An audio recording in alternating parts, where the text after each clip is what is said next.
ನಮಸ್ಕಾರ ಸ್ನೇಹಿತರೆ, ಎಲ್ಲರಿಗೂ ನನ್ನ ಚಾನಲ್ಗೆ ಸ್ವಾಗತ.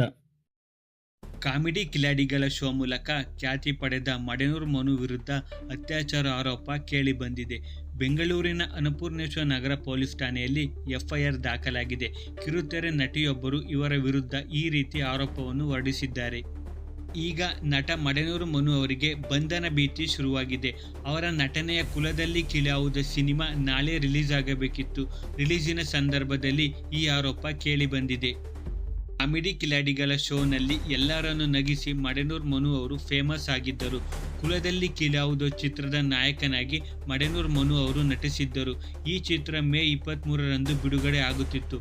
ಅದಕ್ಕೂ ಮೊದಲೇ ಅವರ ವಿರುದ್ಧ ಈ ರೀತಿ ಗಂಭೀರ ಆರೋಪ ಕೇಳಿಬಂದಿದೆ.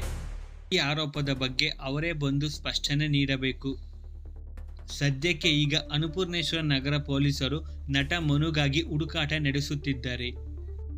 ಸ್ನೇಹಿತರೆ, ವಿಷಯವನ್ನು ಎಳೆಯದೆ ಕೊಯ್ಯದೆ ನಿಮಗೆ ಸುದ್ದಿ ತಲುಪಿಸುವ ಪ್ರಯತ್ನ ನಮ್ಮದು. ಹಾಗಾಗಿ ವಿಡಿಯೋ ಇಷ್ಟ ಆದರೆ ಲೈಕ್ ಮಾಡಿ, ಶೇರ್ ಮಾಡಿ ಮತ್ತು ನನ್ನ ಚಾನಲ್ಗೆ ಸಬ್ಸ್ಕ್ರೈಬ್ ಮಾಡಿ. ಧನ್ಯವಾದಗಳು.